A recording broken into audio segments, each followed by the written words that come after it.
अदालतों में सिविलियंस का ट्रायल कलअदम करार देने के खिलाफ केस। सुप्रीम कोर्ट ने ट्रायल गैर आईनी करार देने पर हुक्म इम्तनाह दे दिया।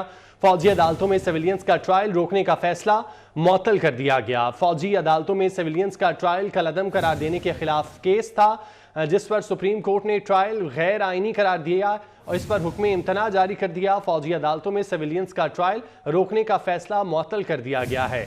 फौजी अदालतों में सिविलियंस का ट्रायल कलअदम करार देने के खिलाफ केस। सुप्रीम कोर्ट ने ट्रायल गैर आईनी करार देने पर हुक्म इम्तनाह दे दिया है। फौजी अदालतों में सिविलियंस का ट्रायल रोकने का फैसला मुअत्तल कर दिया गया है। फौजी अदालतों में सिविलियंस का ट्रायल कलअदम करार देने के खिलाफ केस। सुप्रीम कोर्ट ने ट्रायल गैर आईनी करार देने पर हुक्म इम्तनाह दे दिया, जबकि फौजी अदालतों में सिविलियंस का ट्रायल रोकने का फैसला मुअत्तल कर दिया गया है। फौजी अदालतों में सिविलियंस का ट्रायल कलअदम करार देने के खिलाफ केस। सुप्रीम कोर्ट ने ट्रायल गैर आईनी करार देने पर हुक्म इम्तनाह दे दिया है, जबकि फौजी अदालतों में सिविलियंस का ट्रायल रोकने का फैसला मुअत्तल कर दिया गया है।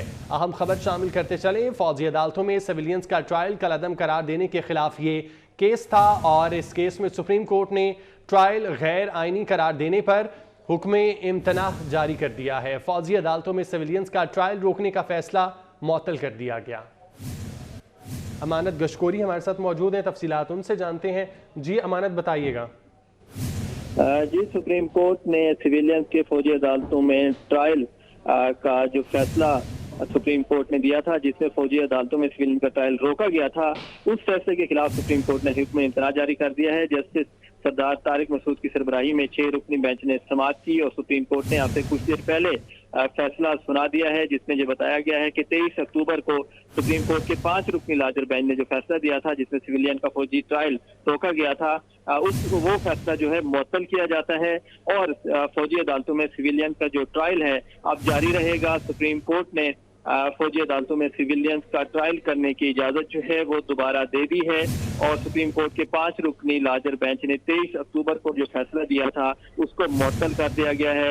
जस्टिस सरदार तारिक मसूद की सरबराही में 6 रुकनी बेंच था, जिसने आज वफाकी हुकूमत समेत दीगर की इंट्रा कोर्ट अपीलों पर समाअत की है। 6 रुकनी बेंच में से 5-1 के तनासब से ये फैसला दिया गया है। जस्टिस मुसरत हिलाली, जो कि 6 रुकनी बेंच का हिस्सा थी, उन्होंने फैसला मुअत्तल करने की मुखालफत की है। फौजी अदालतों में सिविलियंस के ट्रायल की जस्टिस मुसरत हिलाली ने मुखालफत की है। ताहम दीगर जो 5 जजेस थे उन्होंने ये फैसला दिया है कि फौजी अदालतों में सिविलियन का जो ट्रायल है वो जारी रहेगा और जो वफाकी ठीक है, इस मुतालिक मजीद भी आपसे तफसीलात जानेंगे। फिल वक्त के लिए बहुत शुक्रिया अमानत आपका।